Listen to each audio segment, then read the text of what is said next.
Hello दोस्तों, मैं आप सभी का स्वागत करता हूं अपने इस ऑनलाइन क्लासेस पोर्टल पर, जिसमें मैं इलेक्ट्रिकल से जुड़ी सभी जानकारी लाता रहता हूं। तो अगर आप हमारे चैनल पर नए हो तो हमारे चैनल को जल्दी से कर लीजिए सब्सक्राइब। तो हमारे साथ जुड़े रहिएगा एंड तक। तो आज हमारी क्लास का फर्स्ट लेक्चर है, जिसमें हम डिस्कस करेंगे परमाणु क्या है, आवेश क्या है। तो चलते हैं क्लास की ओर। तो देखते हैं परमाणु यानी एटम। परमाणु क्या है? परमाणु प्रकृति का सबसे छोटा मूल कण है जो भौतिक रूप से स्वतंत्र न रह सके, अंत रासायनिक क्रियाओं में भाग ले। इसका क्या मतलब है? जो परमाणु है वो प्रकृति का सबसे छोटे सा छोटा मूल कण है, जिसे अपने जो भौतिक रूप से स्वतंत्र नहीं रख सकता। ऐसे नहीं कि अपने किसी भी पदार्थ से परमाणु को निकाल कर बाहर रख दे, तो यह पॉसिबल नहीं है। इसकी खासियत क्या है? यह सिर्फ ओनली परमाणु जो है वो रासायनिक क्रियाओं में ही भाग ले सकता है। ठीक, तो परमाणु जो कि प्रकृति का सबसे छोटा मूल कण है और भौतिक रूप से स्वतंत्र नहीं रह सकता और रासायनिक क्रियाओं में भाग लेता है। आगे चलते हैं परमाणु की संरचना, स्ट्रक्चर ऑफ एटम। तो स्ट्रक्चर ऑफ एटम क्या है? जो हमारे वैज्ञानिक हुए उन्होंने बताया कि जो परमाणु की संरचना है वो हमारे ब्रह्मांड के सौर मंडल से मिलती जुलती है। जो हमारा सौर मंडल है उसके ही समान जो हमारे परमाणु की संरचना है, सेम उसी प्रकार से है। तो आपने देखा होगा कि सौर मंडल किस प्रकार से होता है। तो चलते हैं देखते हैं। तो सौर मंडल में क्या होता है? सौर मंडल में एक केंद्र होता है, ये जिसमें देखते हैं एक इसमें क्या होता है, नाभिक। ठीक, केंद्र होता है जिसमें क्या होता है, प्रोटॉन और न्यूट्रॉन। इसके चारों ओर कक्षाएं होती है।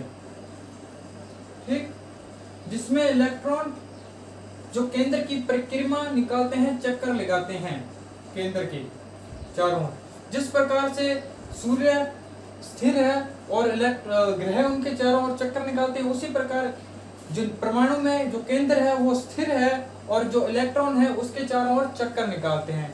तो मैं यहाँ पर डिनोट कर देता हूँ इलेक्ट्रॉन को, और ये क्या है, नाभिक। ठीक, तो नाभिक में भी दो यूनिट होती है, दो इकाइयां होती है। कौन कौन सी? प्रोटॉन और न्यूट्रॉन। तो हम बोल सकते हैं कि जो परमाणु का केंद्र है वो प्रोटॉन और न्यूट्रॉन से मिलकर बनता है। तो आगे चलते हैं। अपने इस जो इलेक्ट्रॉन है वो जो परमाणु है उसमें जो क्लास होती है, जो फर्स्ट क्लास इसमें क्लास होती है, सेकंड क्लास, उसमें कितने इलेक्ट्रॉन हो सकते हैं, मैक्सिमम अधिकतम कितने इलेक्ट्रॉन हो सकते हैं, उसका निर्धारण करने। हेलो दोस्तों, मैं आप सभी का स्वागत करता हूं अपने इस ऑनलाइन क्लासेस पोर्टल पर, जिसमें मैं इलेक्ट्रिकल से जुड़ी सभी जानकारी लाता रहता हूं। तो अगर आप हमारे चैनल पर नए हो तो हमारे चैनल को जल्दी से कर लीजिए सब्सक्राइब, क्योंकि हम आज से इलेक्ट्रिकल का जो कोर्स है वो स्टार्ट कर रहे हैं। तो हमारे साथ जुड़े रहिएगा एंड तक। तो आज हमारी क्लास का फर्स्ट लेक्चर है, जिसमें हम डिस्कस करेंगे परमाणु क्या है, आवेश क्या है। तो चलते हैं क्लास की ओर। तो देखते हैं परमाणु यानी एटम। परमाणु क्या है? परमाणु प्रकृति का सबसे छोटा मूल कण है जो भौतिक रूप से स्वतंत्र न रह सके, अंत रासायनिक क्रियाओं में भाग ले। इसका क्या मतलब है? जो परमाणु है वो प्रकृति का सबसे छोटे सा छोटा मूल कण है, जिसे अपने जो भौतिक रूप से स्वतंत्र नहीं रख सकता। ऐसे नहीं कि अपने किसी भी पदार्थ से परमाणु को निकाल कर बाहर रख दे, तो यह पॉसिबल नहीं है। इसकी खासियत क्या है? यह सिर्फ ओनली परमाणु जो है वो रासायनिक क्रियाओं में ही भाग ले सकता है। ठीक, तो परमाणु जो कि प्रकृति का सबसे छोटा मूल कण है और भौतिक रूप से स्वतंत्र नहीं रह सकता और रासायनिक क्रियाओं में भाग लेता है। आगे चलते हैं परमाणु की संरचना, स्ट्रक्चर ऑफ एटम। तो स्ट्रक्चर ऑफ एटम क्या है? जो हमारे वैज्ञानिक हुए उन्होंने बताया कि जो परमाणु की संरचना है वो हमारे ब्रह्मांड के सौर मंडल से मिलती जुलती है। जो हमारा सौर मंडल है उसके ही समान जो हमारे परमाणु की संरचना है, सेम उसी प्रकार से है। तो आपने देखा होगा कि सौर मंडल किस प्रकार से होता है। तो चलते हैं देखते हैं। तो सौर मंडल में क्या होता है, सौर मंडल में एक केंद्र होता है, ये दूसरा जिसमें देखते हैं एक इसमें क्या होता है, नाभिक, ठीक, केंद्र होता है जिसमें क्या होता है, प्रोटॉन और न्यूट्रॉन, इसके चारों ओर कक्षाएं होती है, ठीक, जिसमें इलेक्ट्रॉन जो केंद्र की परिक्रमा निकालते हैं, चक्कर लगाते हैं केंद्र के चारों ओर। जिस प्रकार से सूर्य स्थिर है और ग्रह उनके चारों ओर चक्कर निकालते हैं, उसी प्रकार जो परमाणु में जो केंद्र है वो स्थिर है और जो इलेक्ट्रॉन है उसके चारों ओर चक्कर निकालते हैं। तो मैं यहाँ पर डिनोट कर देता हूँ इलेक्ट्रॉन को, और ये क्या है, नाभिक, ठीक। तो नाभिक में भी दो यूनिट होती है, दो इकाइयां होती है, कौन कौन सी, प्रोटॉन और न्यूट्रॉन। तो हम बोल सकते हैं कि जो परमाणु का केंद्र है वो प्रोटॉन और न्यूट्रॉन से मिलकर बनता है।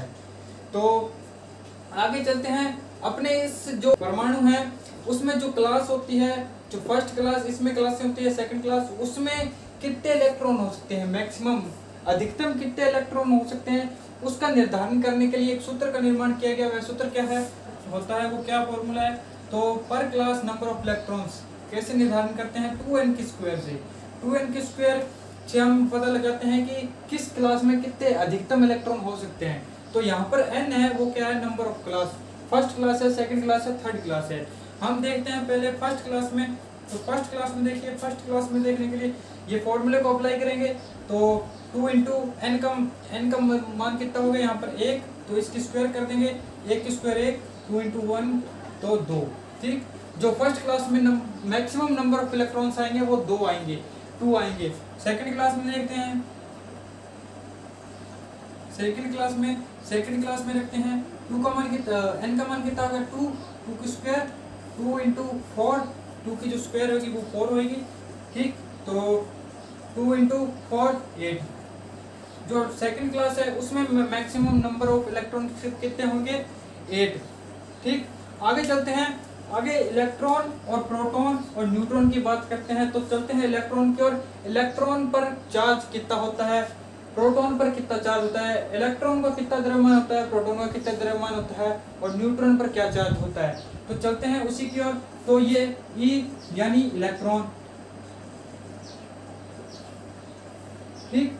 इलेक्ट्रॉन पर कुछ चार्ज होगा, कौन सा चार्ज होगा, वो होता है नेगेटिव यानी ऋणात्मक चार्ज। तो देखते हैं आवेश, जिसे हम हिंदी में बोलते हैं आवेश, कितना आवेश होगा, -1.6 इंटू 10⁻⁻19 कुलाम। ये कुलाम है, कुलाम आवेश का मात्रक है, जिसे हम आगे डिस्कस करेंगे।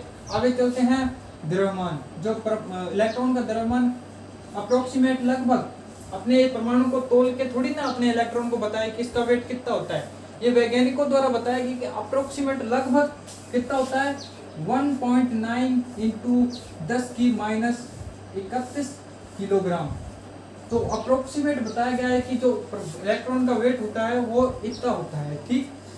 आगे चलते हैं प्रोटॉन की ओर। प्रोटॉन पर कुछ चार्ज होता है और इसका भी कुछ द्रव्यमान होता है। तो चलते हैं, प्रोटॉन पर कितना आवेश होता है, यानी चार्ज होता है, प्रोटॉन पर आवेश होता है प्लस, इस पर नेगेटिव, इस पर पॉजिटिव। तो इस पर सेम ही चार्ज होगा जितना इस पर चार्ज है, 1.6 इंटू 10⁻19 कूलम। इस बेस पर अपने बोल सकते हैं कि कोई भी परमाणु अपने आप में उदासीन होता है, न्यूट्रल होता है। क्यों होता है?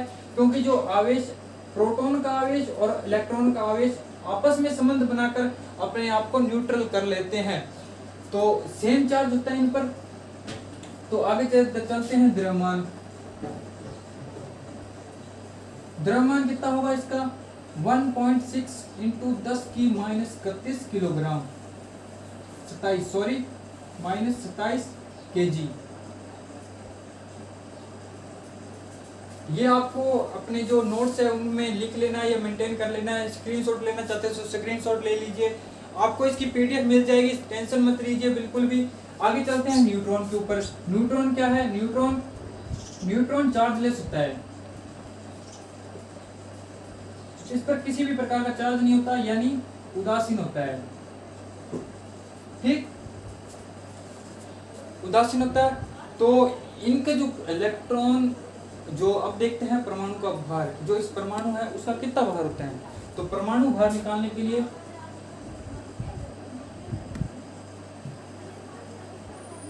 परमाणु प्रोटॉन प्लस न्यूट्रॉन, इन दोनों के योग को ही अपने क्या बोलते हैं? परमाणु भार। और एक मोस्ट इंपॉर्टेंट जो बात है वो क्या है कि जो इनमें जो इलेक्ट्रॉन और प्रोटॉन के जो द्रव्यमान में क्या रिलेशन होता है, क्या संबंध होता है, तो इसमें देख लेते हैं। Mass of electron Me equals to Mp, mass of proton 1480। ठीक, जो इलेक्ट्रॉन का द्रव्यमान है वो प्रोटॉन के द्रव्यमान से 1480 गुना कम होता है। तो ये बात आपको नोट रखनी है, याद रखनी है या लिख लेनी है कहीं पर। जो इलेक्ट्रॉन का द्रव्यमान है वो प्रोटॉन के द्रव्यमान से 1480 किलोग्राम गुना कम होता है। तो ये कई पहले हमने डिस्कस किया परमाणु को, तो अब हमने डिस्कस करेंगे अणु और पदार्थ के ऊपर। पहले मैंने आपको बताया कि कोई भी पदार्थ है, पदार्थ वो अणु से मिलकर बनता है, और अणु किससे मिलकर बनते हैं? परमाणु से मिलकर बनते हैं। ठीक, तो यह कुछ स्ट्रक्चर है। परमाणु से अणु बनते हैं, अणु से पदार्थ बनते हैं। तो आगे चलते हैं इसी सीरीज में। जो परमाणु था वो क्या था? प्रकृति का सबसे छोटा मूल कण। तो यह क्या है? प्रकृति का सबसे छोटा कण, भौतिक रूप से स्वतंत्र रह सके, इसको अपने क्या है? भौतिक रूप से यह स्वतंत्र रह सकता है। आगे चलते हैं पदार्थ, जो अणुओं से मिलकर पदार्थ बनता है। तो पदार्थ को डिस्कस करते हैं। पदार्थ क्या है? पदार्थ जो कोई स्थान घेरता हो, कोई जो इकाई है अगर वो स्थान घेरती है, जिसका कोई भार हो, निश्चित भार हो, और उसका कोई निश्चित आयतन हो, तो यही अगर यह खूबियां किसी यूनिट इकाई में मिलती है तो वह क्या होता है? पदार्थ। तो पदार्थ कितने? 3 प्रकार के पदार्थ होते हैं। कौन कौन से? ठोस, सेकंड होता है द्रव, थर्ड क्या होता है? गैस। ठीक, तो सॉलिड, ठोस को देखते हैं। सॉलिड में क्या होता है? सॉलिड, ठोस में निश्चित भार होता है, इसका निश्चित कोई भार होगा, इसका निश्चित आयतन होगा, इसका निश्चित कोई आकार होगा। ठीक, आगे देखते हैं द्रव यानी लिक्विड। लिक्विड का निश्चित भार होगा, कोई निश्चित वेट होगा, निश्चित आयतन होगा, निश्चित आयतन होगा। ठीक, लेकिन इसका आकार जो है वो निश्चित नहीं होता, आकार निश्चित नहीं है, न हो आकार निश्चित, यानी किसी भी अपने लिक्विड को किसी भी बर्तन में डालें तो वह उसी का ही आकार लेता है, आकार ले लेता है। तो अपने यह नहीं कह सकते कि लिक्विड का कोई आकार है, तो लिक्विड का कोई आकार नहीं है, अपने किसी में भी डालेंगे तो उसी का ही आकार ले लेता है। आगे चलते हैं गैस। तो गैस क्या है? गैस का निश्चित भार होता है, गैस का कुछ निश्चित वेट होता है, निश्चित आयतन, जो कि गैस का निश्चित आयतन नहीं होता। क्योंकि अगर अपने किसी भी गैस को अगर वातावरण में छोड़ दें तो उसके पार्टिकल दूर दूर हो जाएंगे, तो वो बहुत बड़ा आयतन बना लेगा। अगर उसी गैस को अपने किसी बलून, गुब्बारे में भर दें तो उसका आयतन छोटा हो जाता है। तो अपने इसका जो आयतन है वो निश्चित नहीं होता। क्रॉस लगा दिया मैंने, निश्चित आयतन नहीं है, निश्चित आकार भी नहीं है, क्योंकि गैस को किसी में भी डालेंगे तो वह भी उसका ही आकार ले लेगा। तो ये देखिए मैंने ये कुछ नोट करवा लिया। तो एक ही प्रकार के परमाणुओं से मिलकर बना पदार्थ क्या कहलाता है? तत्व। तो तत्व में कैसे एग्जांपल दे देते हैं, जैसे कॉपर, एल्यूमिनियम, जिंक एक्सेट्रा इत्यादि जो कि तत्व में आते हैं। आगे देखते हैं यौगिक। यौगिक क्या है? दो या दो से अधिक परमाणुओं से मिलकर बना पदार्थ क्या कहलाता है? यौगिक कहलाता है। एग्जाम्पल के लिए मैंने NaCl जो कि नमक, H2O यानी जल। आगे देखते हैं आयन। आयन क्या है? आवेश युक्त परमाणुओं का समूह क्या कहलाता है? आयन्स कहलाता है। तो आयन्स भी 2 प्रकार के होते हैं, धन आयन, ऋण आयन। एग्जाम्पल से मैं समझाता हूँ कैसे। जो मैं धनायन को समझाने के लिए मैं लेता हूँ सोडियम Na। यह कितने नंबर पर आता है, परमाणु संख्या कितनी है इसकी 11। तो देखते हैं, मैंने पहले बताया था जो पहली कक्षा में कितने इलेक्ट्रॉन होंगे 2, दूसरी कक्षा में 8, थर्ड क्लास में कितने होंगे 1, 11 होंगे। तो ये इलेक्ट्रॉन क्या है, इसके पास अतिरिक्त है, तो यह इस इलेक्ट्रॉन ये स्टेबल नहीं है Na। तो सोडियम है ये चाहता है कि ये इलेक्ट्रॉन इसके पास एक्स्ट्रा है, ये किसी और को दे दे और ये स्टेबल हो जाए, यानी कि उदासीन हो जाए। तो ये क्या करेगा, यह आगे ऋण आयन में क्लोरीन होता है जो कि 17 नंबर पर आता है। इसका अपने कैसे लिखते हैं 2, 8, 7। ये चाहता है कि एक इलेक्ट्रॉन मेरे पास आ जाए तो मैं स्टेबल हो जाऊंगा, क्योंकि एक इलेक्ट्रॉन के साथ ही ये फेर बदल करते हैं। तो ये चाहता है कि एक इलेक्ट्रॉन मेरे पास आ जाए और ये चाहता है कि इलेक्ट्रॉन मैं त्याग दूं या किसी और को दे दूं। तो इसका ये जो चार्ज कहलाएगा वो कहलाएगा, ये इलेक्ट्रॉन अब इसको दे देगा, तो यहाँ पर मैं लिख देता हूँ Na। इस पर +1 का चार्ज है, प्लस Cl इसके पास -1 का। ये चाहता है कि एक इलेक्ट्रॉन मेरे को मिले और ये इसके पास एक इलेक्ट्रॉन ज्यादा है, तो ये चाहता है मैं इलेक्ट्रॉन को आगे दे दूं। तो ये क्या करेगा, इस दाने के साथ कंबाइन करेगा और NaCl यानी नमक का निर्माण कर लेगा। ठीक, तो ये इलेक्ट्रॉन के साथ बहुलता है, तो ये क्या होगा डोनर यानी दाता। ये क्या होगा एक्सेप्टर, यानी कि इलेक्ट्रॉन को ले रहा है, एक्सेप्टर यानी ग्राही। ठीक, तो ये आयंस जो ये सोडियम है इस पर पॉजिटिव चार्ज आएगा क्योंकि ये इलेक्ट्रॉन को दे रहा है, और जो ये इलेक्ट्रॉन क्लोरीन है वो इलेक्ट्रॉन को ग्रहण कर रहा है, यानी इस पर नेगेटिव चार्ज आ जाएगा, ऋण आवेश आ जाएगा। तो यह कुछ इस प्रकार से है। चलते हैं अपने आगे आवेश की ओर, जो कि मोस्ट इंपॉर्टेंट है। तो आगे चलते हैं, आगे हम बात करेंगे आवेश यानी चार्ज के ऊपर। तो चार्ज क्या है? तो चार्ज यह एक काल्पनिक इकाई है, ठीक, जिसके द्वारा कोई भी पदार्थ आकर्षण व प्रतिकर्षण को अनुभव करता है।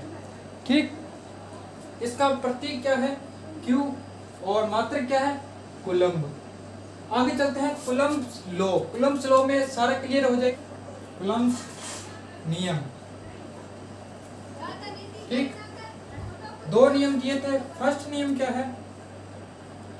फर्स्ट नियम यह है कि जो भी समान ध्रुवता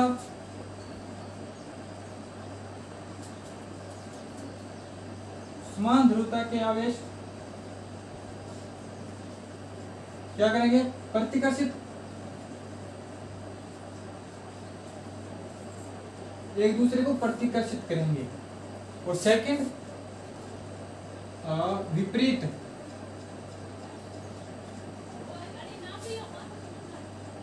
ध्रुवता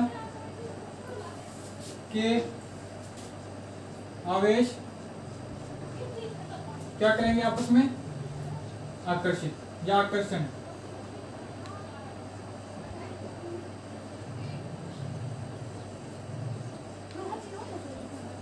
तो फर्स्ट लॉ में उसने बताया कि जो अगर पॉजिटिव है तो वह एक दूसरे को रिपल करेंगे यानी कि प्रतिकर्षित करेंगे। अगर वो विपरीत पोलैरिटी के हैं यानी प्लस और माइनस के हैं तो वह अपने आपस में क्या करेंगे आकर्षण करेंगे, एक दूसरे को आकर्षित करेंगे। तो देखते हैं सेकंड लॉ। इसके मध्य फोर्स लगेगा, इसके बीच की दूरी मैंने मानी d। ठीक, आगे चलते हैं। आगे कूलम्ब्स ने बताया कि जो कि फोर्स होगा, जो ये फोर्स होगा वो इसकी इंटेंसिटी आवेशशीलता के गुणनफल के समानुपाती होगा। तो F जो होगा Q1 इंटू Q2 के तो समानुपाती होगा, लेकिन जो डायरेक्ट इसके बीच की जो ये है दूरी इसका क्या होगा व्युत्क्रमानुपाती, स्क्वायर के व्युत्क्रमानुपाती होगा, तो 1/d स्क्वायर। ठीक, इन दोनों को मिला है तो क्या होगा F समानुपाती Q1 और Q2/d स्क्वायर। इस प्रोपोर्शनलिटी या समानुपाती के चिन्ह को हटाने के लिए अपने कांस्टेंट का उपयोग करेंगे। वह कांस्टेंट क्या है, यहाँ पर लिख देता हूँ। के कांस्टेंट का उपयोग करेंगे। के का मान क्या है, 1/4 पाई एप्सिलॉन नॉट और एप्सिलॉन आर, जिसमें एप्सिलॉन नॉट एयर निर्वात में परमिटिविटी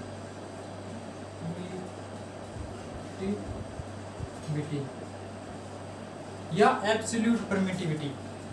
एप्सिलॉन आर क्या है, यहाँ पर एप्सिलॉन आर है रिलेटिव परमिटिविटी।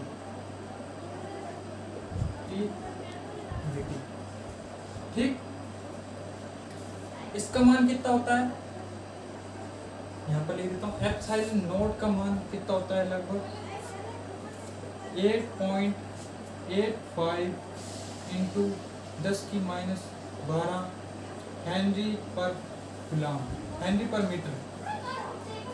तो ये आपको याद रखना है। आगे चलते हैं। के का मान रखेंगे F इज इक्वल टू के Q1 Q2 बटे में T square. F is equal to K का मान रखा तो Q1 Q2 4 pi epsilon naught epsilon R और डी स्क्वायर। तो फाइनल अपने पास जो ऑप्शन आएगा ये आएगा। किसी दो आवेश के मध्य फोर्स कितना लगेगा, तो Q1 और Q2 का multiply divide by 4 pi epsilon R epsilon naught और एप्सिलॉन डी। अगर अपने किसी भी निर्वात में दिया हुआ है तो एप्सिलॉन नॉट का मान अपने इतना रखेंगे और इसका मान अपने 1 रखेंगे उस कंडीशन में।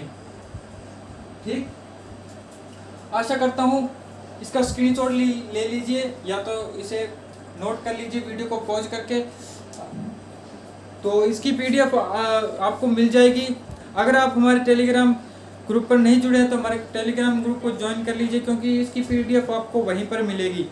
तो अगर आपको ये वीडियो पसंद आई हो तो लाइक कर देना और अपने फ्रेंड्स में शेयर कर देना कि जो ऑनलाइन क्लासेस है वो इलेक्ट्रिकल का कोर्स लेकर